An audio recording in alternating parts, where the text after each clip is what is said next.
2 projects need to be urgent attention. Mekedatu balancing reservoir ಮತ್ತು Kalasa Banduri project Mahadayi. ನಂತರ 29ರಲ್ಲಿ Bengaluru develop ಮಾಡೋಕ್ಕೆ international city ಆಗಿದೆ, ಡೆವಲಪ್ ಮಾಡಲಿಕ್ಕೆ ಸಹಾಯ ಮಾಡಬೇಕು ಅಂತ ಹೇಳಿದರು. 13 ಕಾರ್ಪೊರೇಷನ್ಗಳಿದೆ. I request you to direct the Ministry of Urban Development to provide 10,000 crores for this under Amrut or any other schemes. ಅದಾದಮೇಲೆ 15 ಫೈನಾನ್ಸ್ ಕಮಿಷನಲ್ಲಿ 1% ಮಾತ್ರ ಇದು ಮಾಡ್ತೀರಾ. 5,492 compensate the reduction in our share. 2 special grants of 6,000 crore for Peripheral Ring Road and the water bodies ಅಂತ ಹೇಳೋಂಥದ್ದು ಇದೆಲ್ಲ ಭೇಟಿ ಮಾಡಿ ಕೊಟ್ಟು ಬಂದಿದ್ದಾರೆ. ಇದನ್ನು ಆ ಫೋಟೋ ಕೂಡ ಇದೆ ಇಲ್ಲಿ, ಯಾರು ಪ್ರೈಮ್ ಮಿನಿಸ್ಟರ್ನ ಭೇಟಿ ಮಾಡ್ತಾ ಇರೋದು ನೋಡಿ. ಇಷ್ಟೆಲ್ಲ ಮಾಡೋದು ಕೂಡ ಒಂದೇ ಒಂದು ಬೇಡಿಕೆಯನ್ನು ಈಡೇರಿಸಿದ್ದಾರೆ ಅಂತ ಹೇಳಬೇಕು. ಯಾಕೆ ಸ್ವಾಮಿ 5 ಮಂತ್ರಿಗಳಿದ್ದೀರಾ ನೀವು? ಪ್ರೈಮ್ ಮಿನಿಸ್ಟರ್ಗೆ ಭಾರಿ ಕ್ಲೋಸ್ ಇದ್ದಂಥವ್ರು, ರೈಟು ಲೆಫ್ಟು, ಒಂದು ಕಡೆ ಜೋಶಿಯರ್ ಇದ್ದಾರೆ, ಇನ್ನೊಂದು ಕಡೆ ನಮ್ಮ ನಿರ್ಮಲಾ ಸೀತಾರಾಮನ್ ಇದ್ದಾರೆ. ಇಷ್ಟು ಆದರೂ ಕೂಡ ಕರ್ನಾಟಕಕ್ಕೆ ಯಾಕೆ ಅನ್ಯಾಯ ಮಾಡ್ತಾಯಿದ್ದೀರಾ? ಯಾಕೆ ಮಲ್ತಾಯಿ ಧೋರಣೆ ಮಾಡ್ತಾಯಿದ್ದೀರಾ? ಬೆಲೆ ಏರಿಕೆ ತಾವು ಮಾಡಿದ್ದೀರಾ. ಅದೇ ರೀತಿ ಎಲ್ಲ ನಮ್ಮ ರಾಜ್ಯಕ್ಕೆ ಬರುವಂತಹ ಪಾಲ್ಗಳನ್ನು ಕೂಡ ನೀವು ಕೊಡ್ತಾ ಇಲ್ಲ, ನೀವು ಅನ್ಯಾಯ ಮಾಡ್ತೀರಾ. ಅದರ ವಿರುದ್ಧ ಜನ ಆಕ್ರೋಶ ಯಾತ್ರೆ ನೀವು ಮಾಡಬೇಕು, ಪಾದಯಾತ್ರೆ ಕೂಡ ನಾವು ಮಾಡಬೇಕಂತ BJP ಅವ್ರನ್ನ ನಾನು ಒತ್ತಾಯ ಮಾಡ್ತೇನೆ.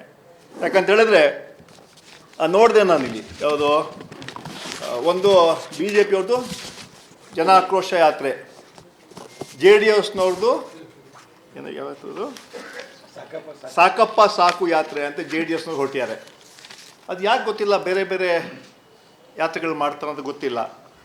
1996ರಲ್ಲಿ ದೇವೇಗೌಡರು ಪ್ರೈಮ್ ಮಿನಿಸ್ಟರ್ ಮಾಡೋಕ್ಕೆ ಬೇಕಪ್ಪ ಬೇಕು ಕಾಂಗ್ರೆಸ್ ಅಂತ ಹೇಳಿ ಈ ದೇಶದ ಪ್ರಧಾನಮಂತ್ರಿ ಆದರು. ಆವಾಗ ಕಾಂಗ್ರೆಸ್ ಪಕ್ಷ ಬೇಕಪ್ಪ ಅಂತ ಹೇಳಿ ದೇವೇಗೌಡರು ಪ್ರೈಮ್ ಮಿನಿಸ್ಟರ್ ಆದರು. ನಂತರ ಬೇಕಪ್ಪ ಬೇಕು ಕಾಂಗ್ರೆಸ್ ಅಂತ ಹೇಳಿ ಕುಮಾರಸ್ವಾಮಿಯವರು 2018ರಲ್ಲಿ ಚೀಫ್ ಮಿನಿಸ್ಟರ್ ಆದರು. ಆವಾಗೇ ಕಾಂಗ್ರೆಸ್ ಬೇಡ, ಇವಾಗ ಇವರು ಸಾಕಪ್ಪ ಸಾಕು ಅಂತ ಹೇಳ್ತಾರೆ. ಇವತ್ತು 2 ದಾರಿ ತಪ್ಪಿದ ಮಕ್ಕಳಿದ್ದಾರೆ, 2, ಒಂದು ಕುಮಾರಸ್ವಾಮಿಯವರು, ಒಂದು ವಿಜೇಂದ್ರ ಅವರು. ಅವರ ಹೇಳ್ಕೊಂಡು ನಾವು ಒಟ್ಟಿಗೆ ಹೋರಾಟ ಮಾಡ್ತೀವಿ ಅಂತ ಹೋರಾಟ ಮಾಡಲಿ, ನಮಗೇನು ಅಭ್ಯಂತರ ಇಲ್ಲ, ಅವರವ್ರ ರೀತಿಲಿ ಮಾಡಲಿ.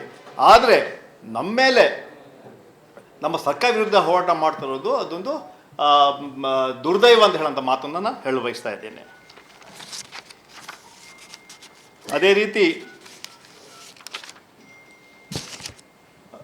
ಮುಂದಿನ ಏನು ನಮ್ಮ ಸರ್ಕಾರಕ್ಕೆ ಜನ ಆಶೀರ್ವಾದ ಮಾಡಿ ವಿಶೇಷವಾಗಿ 5 ಗ್ಯಾರಂಟಿಗಳನ್ನ ಘೋಷಣೆ ಮಾಡಿದ್ವಿ. 5 ಗ್ಯಾರಂಟಿಗಳನ್ನು ನಾವು ಅನುಷ್ಠಾನಕ್ಕೆ ತಂದಿದ್ದೀವಿ, ನುಡಿದಂತೆ ನಡೆದಿದ್ದೀವಿ. ನಾವು 5 ಗ್ಯಾರಂಟಿ ಇಂಪ್ಲಿಮೆಂಟ್ ಕೂಡ ಮಾಡಿದ್ದೀವಿ. ಸರ್ವರಿಗೂ ಸಮಪಾಲು, ಸರ್ವರಿಗೂ ಸಮಬಾಳು ನಮ್ಮ ಸಂಕಲ್ಪ. ಈ ರಾಜ್ಯವನ್ನು ಸರ್ವ ಜನಾಂಗದ ಶಾಂತಿಯ ತೋಟ ನಾವು ಮಾಡ್ತೀವಿ. ಈಗಾಗಲೇ 2 ವರ್ಷದಲ್ಲಿ ನಾವು ಪ್ರಾಮಾಣಿಕವಾಗಿ ನಮ್ಮ ಎಲ್ಲ ಗ್ಯಾರಂಟಿಗಳನ್ನ ಅನುಷ್ಠಾನಕ್ಕೆ ತಂದಿದ್ದೀವಿ. ಇವತ್ತು ಭಾರತೀಯ ಜನತಾ ಪಾರ್ಟಿಯವ್ರಿಗೆ ಅದು ಸಹಿಸ್ಲಿಕ್ಕೆ ಆಗ್ತಾ ಇಲ್ಲ, ಅದುವೇ ಟೀಕೆ ಮಾಡ್ತಾರೆ. ಒಂದು ವೇಳೆ ಅವ್ರಿಗೆ ಅಷ್ಟೇ ಧೈರ್ಯ ಇದ್ದರೆ, ಅಷ್ಟೇ ಅದನ್ನು ಹೇಳ್ತಾರಲ್ಲ ಚಿಂತನೆ ಇದ್ದರೆ ನೇರವಾಗಿ ಹೇಳಿ, ಗ್ಯಾರಂಟಿ ಕೊಟ್ಟಿದ್ದು ತಪ್ಪು, ಅದು ನಿಲ್ಲಿಸಿ ಅಂತ ಹೇಳೋಂಥ ಎದೆಗಾರಿಕೆ ಧೈರ್ಯ ಇದ್ದರೆ ಹೇಳಿ. ಸಣ್ಣ ಪುಟ್ಟ ವಿಚಾರ ಇಟ್ಕೊಂಡು ಗ್ಯಾರಂಟಿಗಳ ಟೀಕೆ ಮಾಡೋದು ಸರಿಯಲ್ಲ. ರಾಜ್ಯದ ಅಭಿವೃದ್ಧಿಗೆ ಹಾಗೂ ಜನರ ಕಷ್ಟಗಳಿಗೆ ಸ್ಪಂದಿಸುತ್ತಾ ಕಾಂಗ್ರೆಸ್ ಪಕ್ಷದ ಸರ್ಕಾರ ನಾವು ನುಡಿದಂತೆ ನಡೆದಿದ್ದೀವಿ, ನಮ್ಮ ಕಾರ್ಯಕ್ರಮ ಅನುಷ್ಠಾನ ತಂದಿದ್ದೀವಿ. ರಾಜ್ಯದ ಮತ್ತು ಸಮಾಜದ ಎಲ್ಲ ವರ್ಗದ ಹಿತವನ್ನು ಕಾಪಾಡುವುದೇ ಕಾಂಗ್ರೆಸ್ ಪಕ್ಷದ ಕಾರ್ಯಕ್ರಮ ಹಾಗೂ ನೀತಿ ಅಂತ ಬಯಸ್ತಾ, ಅದೇ ರೀತಿಯಲ್ಲಿ ಇನ್ನೊಂದು ವಿಚಾರ ಅಂತ ಹೇಳಿದರೆ, ಇವತ್ತು ರಿಲೀಸ್ ಆಗಿದೆ ನಮ್ಮ ಸರ್ವೆ, ಜಾತಿ ಜನಗಣತಿ ಆಗಿದೆ. ನಾನು ಒಟ್ಟಾರೆ ಹೇಳ್ತೀನಿ, ನಮ್ಮ ಸರ್ಕಾರದಲ್ಲಿ ಯಾವ ಸಮಾಜಕ್ಕೂ ಅನ್ಯಾಯ ಆಗಲ್ಲ ಅಂತ ಹೇಳ್ತೀನಿ. ಸಾಮಾಜಿಕ ನ್ಯಾಯಕ್ಕೆ ನಾವು ಬದ್ಧರಾಗಿದ್ದೀವಿ. ವಿಶೇಷವಾಗಿ ಈ survey social, educational and economics survey based on population ನಮ್ಮ ಮ್ಯಾನಿಫೆಸ್ಟೋಲ್ಲಿ ಕೂಡ ಕೊಟ್ಟಿದ್ವಿ. ಅದನ್ನು ಈಗಾಗಲೇ ಮಂಡನೆ ಮಾಡಿದ್ದಾರೆ. ಅದ್ರ ಬಗ್ಗೆ 1 ವಾರ ಚರ್ಚೆ ಮಾಡಿ ಅಂತ ಹೇಳಿದ್ದಾರೆ. ಅದನ್ನು 17ರ ಕ್ಯಾಬಿನೆಟ್ಟಲ್ಲಿ ಅಂತಿಮವಾಗಿ ಏನು ಮಾಡಬೇಕಂತ ತೀರ್ಮಾನ ತಗೊಳ್ತಾರೆ.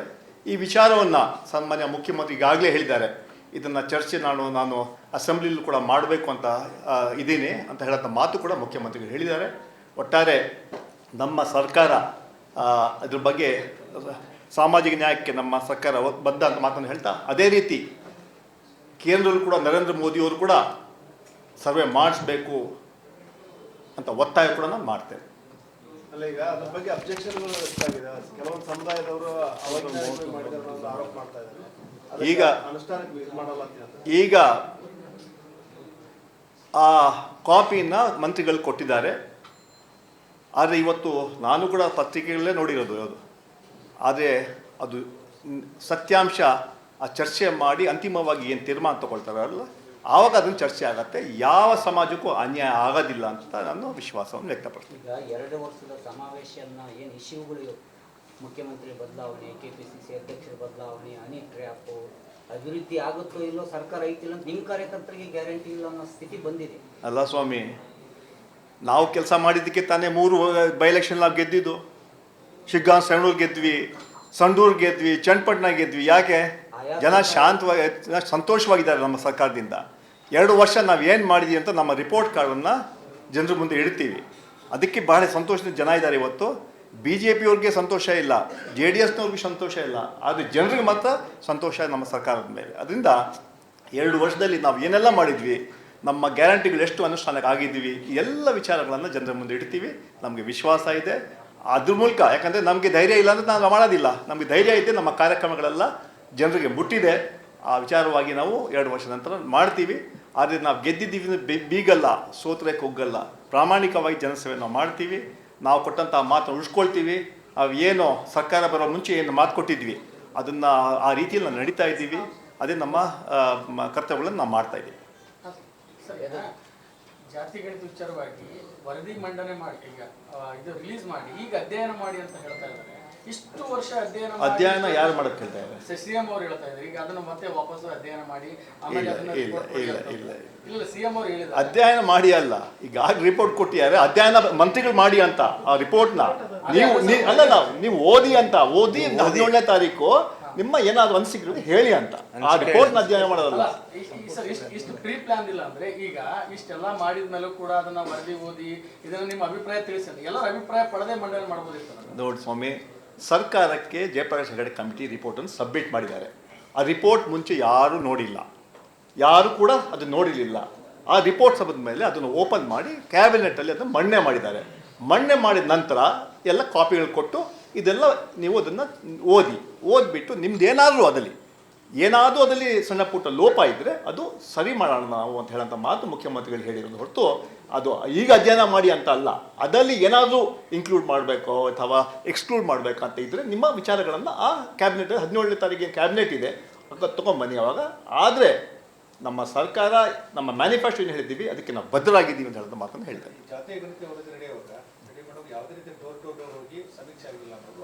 ಇಲ್ಲ, ರಿಪೋರ್ಟ್ ಪ್ರಕಾರ ನಿಯರ್ಲಿ 94% ಅದು ಆಲ್ಮೋಸ್ಟ್ ಆಗಿದೆ, ಎಲ್ಲ ಮನೆಗೆ ಹೋಗಿದ್ದಾರೆ ಅಂತ ಹೇಳಿ. ಅದು ಕೂಡ ಮುಂದಿನ ಕ್ಯಾಬಿನೆಟಲ್ಲಿ ಏನಾದರೂ ಇದ್ದರೆ ಚರ್ಚೆ ಮಾಡ್ತಾರೆ. ಅಲ್ಲ, ನಿಮ್ಮ ಪಕ್ಷದಲ್ಲೇ ವಿರೋಧ ವ್ಯಕ್ತವಾಗಿತ್ತು ಮಂಡನೆ ಮಾಡೋಕ್ಕೆ. ಯಾರು ವಿರೋಧ ಮಾಡೋದು? ಬೇಡ ಅಂತ ಹೇಳಿದ್ರು. ಶಾಮನೂರ್ ಮಂತ್ರಿ ಅಲ್ವಲ್ಲ?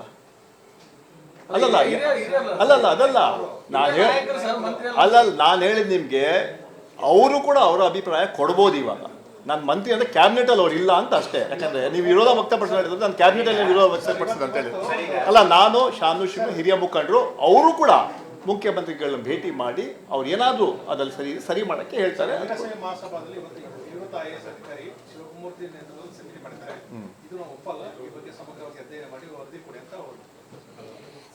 ಈಗ ಹೇಳಿ ಕಂಪ್ಲೀಟ್. ಈಗ ನೋಡಿ, ಅದ್ರಲ್ಲಿ ಏನಿದೆ ಅಂತ ಹೇಳ್ಬಿಟ್ಟು ನಿನ್ನೆ ತಾನೇ ಕಮಿಟಿ ಮಾಡಿದ್ದಾರೆ. ಅದು ಪತ್ರಿಕೆಯಲ್ಲೆಲ್ಲ ಬಂದಿದೆ. ಓಕೆ, ಅದನ್ನ ಚರ್ಚೆ ಮಾಡಿ ಕ್ಯಾಬಿನೆಟ್ 17ನೇ ತಾರೀಕು ಕ್ಯಾಬಿನೆಟಲ್ಲಿ ಏನು ತೀರ್ಮಾನ ಆದ್ಮೇಲೆ ತಾನೇ ಅದ್ರ ಬಗ್ಗೆ ಚರ್ಚೆ ಮಾಡಬೇಕು. ಸರ್, ಈಗ ಏನು ಕಾಸ್ಟ್ ಸೆನ್ಸಸ್ ಆಗಿದೆ ಇದರಿಂದ ಏನಿಗೆ ಸೋಷಿಯಲ್ ಸ್ಟೇಟಸ್ ಇದೆ ಇದನ್ನೇನಾದರೂ ವೆರಿಫೈ ಮಾಡ್ತೀರಾ? ಅಂದರೆ ಎದ್ದು ನಾವು ಅಲ್ಪಸಂಖ್ಯಾತರು ಅಂತ ಹೇಳ್ಕೊಳ್ಳೋರನ್ನ ನೀವು ಮುಂದುವರೆದವರು ಅಂತ ಕನ್ಸಿಡರ್ ಮಾಡಿ ಯಾರು ನಿಜವಾಗಿ ಅಲ್ಪಸಂಖ್ಯಾತರು ಇದ್ದಾರೆ ಅವ್ರಿಗೆ ಅಲ್ಪಸಂಖ್ಯಾತ ಸ್ಟೇಟಸ್ ಕೊಡ್ತೀರಾ? 17ನೇ ತಾರೀಕು ಕ್ಯಾಬಿನೆಟ್ ಚರ್ಚೆ. ಅಂದರೆ ಈ ಕಾಸ್ಟ್ ಸೆನ್ಸಸ್ ಉದ್ದೇಶ ಹೇಳಿದ್ರೆ ನೀವು socio economic and education caste census ನಿಮ್ಮಲ್ಲಿ ರಿಲೀಸ್ ಆಗಿರೋ ಪ್ರಕಾರ ಮುಸ್ಲಿಮ್ಸ್ ಏನು ಯಾರು ರಿಲೀಸ್ ಆಗಿದ್ದ ಪ್ರಕಾರ ಸೋರಿಕೆ ಆಗಿತ್ತು ಅಲ್ಲ. ಅದು ಅಲ್ಲ, ಅದು ನಾನು ಸರ್ ಒಂದು ನಿಮಿಷ ನನ್ನ ಪ್ರಶ್ನೆ ಕೇಳಿ ಏನು ಯು ಹ್ಯಾವ್ ರೈಟ್. ಈಗೇನು ಬಂದಿರೋ ಮಾಹಿತಿಗಳ ಪ್ರಕಾರ ಮಾಹಿತಿಗಳ ಪ್ರಕಾರ ಓಕೆ, ಮುಸ್ಲಿಮ್ಸ್ ಹೆಚ್ಚಿನ ಸಂಖ್ಯೆಯಲ್ಲಿದ್ದಾರೆ, ಅವರೇ ನಂಬರ್ 1 ಅನ್ನುವಂಥ ಒಂದಿದೆ. ಅವ್ರಿಗೆ ಇವತ್ತು ಸೋಷಲ್ ಸ್ಟೇಟಸ್ ನಲ್ಲಿ ಅಲ್ಪಸಂಖ್ಯಾತರ ಸ್ಥಾನವನ್ನು ಕೊಟ್ಟಿದ್ದೀರಿ. ಅವ್ರಿಗಿಂತ ಕಡಿಮೆ ಸಾಕಷ್ಟು ಇದ್ದವ್ರನ್ನ ಅಲ್ಪಸಂಖ್ಯಾತರು ಕೊಡ್ತಿರೋ ಹೇಗೆ ಅನ್ನೋದು ಒಂದು ಮುಖ್ಯ ಪ್ರಶ್ನೆ. ಇಲ್ಲಿ ಅಲ್ಪಸಂಖ್ಯಾತರು ಅವರು ಬರೋದಿಲ್ಲ. ಇಲ್ಲ ಈಗ ನಾನು ಹೇಳಿದೆ ಆ ಈಗ ನೀವು ಯಾರೋ ಮಾಹಿತಿ ಕೊಟ್ಟರು ಅಂತ ಕೊಟ್ಟಿದ್ದಾರೆ, ಆಯಿತು ಇರಲಿ. ಆ ರಿಪೋರ್ಟನ್ನು ಅದನ್ನು ಕ್ಯಾಬಿನೆಟ್ 17 ತಾರೀಕು ತೀರ್ಮಾನ ಆದಮೇಲೆ ನಾನು ಅದಕ್ಕೆ ಉತ್ತರ ಕೊಡ್ಬೋದು. ಈಗ it's too premature to reply to those questions. ಈಗ ಕೇಂದ್ರ ಸರ್ಕಾರ ಜನವಿರೋಧಿ 12 ವರ್ಷದಿಂದ ಅವ್ರು ತೈಲ ಬೆಲೆ ಹೆಚ್ಚು ಮಾಡಿದ್ರು, ಅಡಿಗೆ ಎಲ್ಲ ಮಾಡಿದ್ರು. ಜನಪರವಾಗಿರುವಂಥ ಜನಪ್ರಿಯ ಸರ್ಕಾರ ನೀವೇ ಟ್ಯಾಕ್ಸ್ ಕಡಿಮೆ ಮಾಡಬಾರ್ದು, ನೀವೇ ಟ್ಯಾಕ್ಸ್ ಮಾಡ್ತಾ ಇದ್ದೀರಿ. ನೋಡಿ, ರಾಜ್ಯದ ಅಭಿವೃದ್ಧಿ ಮಾಡಬೇಕಂದ್ರೆ ನಿಮಗೂ ಗೊತ್ತಿದೆ, ನಮಗೂ ಗೊತ್ತಿದೆ, ಕೆಲವು ಟ್ಯಾಕ್ಸ್ ಮಾಡಬೇಕಂತಲ್ಲ. 52,000 ಕೋಟಿ ಅಲ್ಲ ಕೇಳಿ ಸ್ವಾಮಿ, ಅಲ್ಲ 2 ರೂಪಾಯಿ ಜಾಸ್ತಿ ಮಾಡಿದ್ದಕ್ಕೆ ಹೇಳ್ತೀರಾ? 12 ವರ್ಷ ಸುಲಿಗೆ ಮಾಡಿಬಿಟ್ರು ನರೇಂದ್ರ ಮೋದಿ ಸರ್ಕಾರ, ಕೇಂದ್ರ ಸರ್ಕಾರ. ಯಾವಾಗ ಬೀದಿಗೆ ಬಂದು ಹೋರಾಟ ಮಾಡಿದ್ರ? ನಾನು ಹೇಳ್ತಾರೋ ಯುವಕರಿಗೆ 2 ಕೋಟಿ ಉದ್ಯೋಗ ಕೊಡ್ತೀನಿ ಹೇಳಿದ್ರು. 12 ವರ್ಷ ಆಯಿತು, ಎಷ್ಟು ಯುವಕರು ಉದ್ಯೋಗ ಕೊಟ್ಟರು? ಬ್ಲ್ಯಾಕ್ ಮನಿ ತಂದುಬಿಟ್ಟು ಪ್ರತಿಯೊಬ್ಬರ ಅಕೌಂಟ್ಗೆ 15 ಲಕ್ಷ ಹಾಕ್ತೀವಿ ಅಂತ ಹೇಳಿದ್ರು. 15 ರೂಪಾಯಿ ಹಾಕಲಿಲ್ಲ. GST ಹಾಕಿ ರೈತರಿಗೆ ಡಬಲ್ ಇದು ಮಾಡ್ತೀನಿ ಹೇಳಿದ್ರು, ರೈತರಿಗೆ ಕೊಡ್ತೀನಿ ಹೇಳಿದ್ರು, ಆದಾಯ ಡಬಲ್ ಇನ್ಕಮ್ ಮಾಡ್ತೀನಿ ಹೇಳಿದ್ರು. ಮಾಡಿದ್ರ? ಎಷ್ಟು ಸುಳ್ಳು ಹೇಳಿ ಸ್ವಾಮಿ ನರೇಂದ್ರ ಮೋದಿಯವರೇ, ಸುಳ್ಳು. ನಾನು ಲಾಸ್ಟ್ ಟೈಮು ಹೇಳಿದ್ದೆ, ಏನಾದ್ರು ಸುಳ್ಳಿಗೆ ಆಸ್ಕರ್ ಅವಾರ್ಡ್ ಕೊಡ್ಬೇಕಾದ್ರೆ ನರೇಂದ್ರ ಮೋದಿ ಅಷ್ಟು ಸುಳ್ಳುಗಳು ಹೇಳಿದ್ದಾರೆ ಅವರು. 12 ವರ್ಷ ಆಯಿತು. ನಾನು ಹೇಳ್ತೀನಿ ನಿಮಗೆ, ನೀವು ನಮ್ಮ ಇದು ಹಾಲು ಬೆಲೆ ನಾವು ಜಾಸ್ತಿ ಮಾಡಿದ್ವಿ, 4 ರೂಪಾಯಿ ಮಾಡಿದ್ವಿ. ಅದು ರೈತರಿಗೆ ಹೋಗ್ತಾ ಇದೆ, ಅದು ತಪ್ಪ? ಭಾರತೀಯ ಜನತಾ ಪಾರ್ಟಿ ಟೀಕೆ ಮಾಡ್ತಾರಲ್ಲ, ಅವ್ರು ಹೇಳಿ ರೈತರಿಗೆ ಕೊಟ್ಟಿದ್ದು 4 ರೂಪಾಯಿ ತಪ್ಪು ಅಂತ ಹೇಳಿ ನೋಡೋಣ, ಧೈರ್ಯ ಇದೆ ಅವ್ರಿಗೆ? ಅಲ್ಲಲ್ಲ, ನಾವು ಎಷ್ಟು 2 ರೂಪಾಯಿ ಜಾಸ್ತಿ ಮಾಡಿದ್ವಿ ಅಲ್ವಾ? 2 ರೂಪಾಯಿ ಜಾಸ್ತಿ ಮಾಡಿದ್ರಲ್ಲ.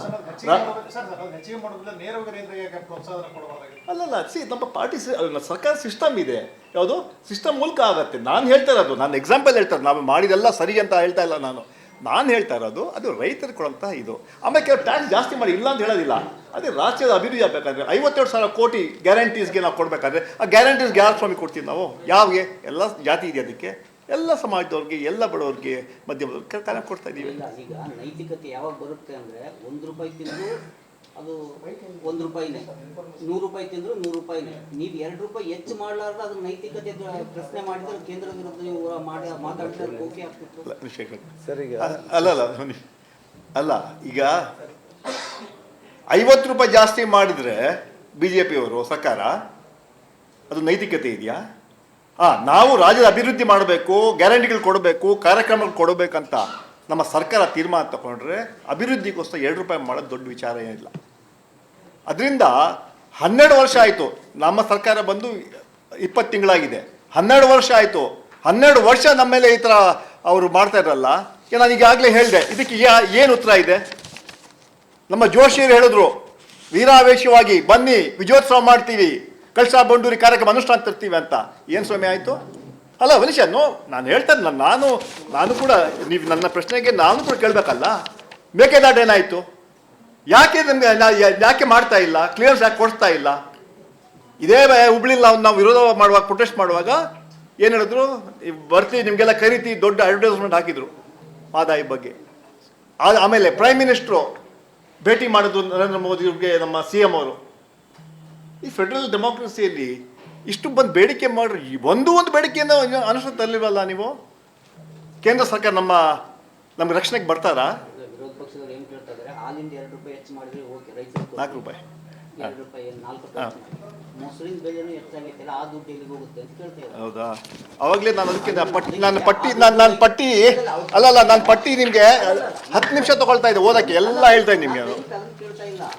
ಈಗ ನೀವು ಹಾಲಿನ ಬೆಲೆ ಏನಿದ ಮೇಲೆ ಹಾಲಿನ ಉತ್ಪನ್ನಗಳ ಎಲ್ಲಾ ಬೆಲೆಗಳು ಹೆಚ್ಚಾಗಿದ್ದಾವೆ, ಆ ದುಡ್ಡು ರೈತರಿಗೆ ಹೋಗುತ್ತಾ ಅಂತ ಅವ್ರ ಪ್ರಶ್ನೆ. ನೀವು ಏನ್ ಮಾಡಿದ್ರೆ ಅದನ್ನ ರೈತರಿಗೆ ಕೊಡ್ಬೇಕಂತಾನೆ ಹಾಲಿನ ಬೆಲೆಯನ್ನ ರೈತರಿಗೆ, ಹೌದು, ಮೊಸರಿನ ಬೆಲೆಯನ್ನು ರೈತರಿಗೆ ಹೋಗುತ್ತಾ? ಹೋಗೋ ಸಾಧ್ಯತೆ ಇದೆ. ಅದನ್ನ ಅಲ್ಲ ಸಿನ್ಸ್ ನೀವು ಹಾಲ್ ಬಗ್ಗೆ ನಾನು ಹೇಳಿದೆ, ಅದ್ರ ಬಗ್ಗೆ ನಾನು ಅದನ್ನು ಹೇಳ್ತೀನಿ. ಯಾಕಂದ್ರೆ ನಾನು ಇಲ್ಲಿ ಹೇಳಕ್ ಅದರಿಂದ ನಾನೀಗ ಪಟ್ಟಿನೇ ಕೊಡ್ತೀನಿ. ನೀವು ಒಂದೇ ಕೇಳಿದಲ್ಲ, ಇಷ್ಟು ಪಟ್ಟಿ ಇದೆ.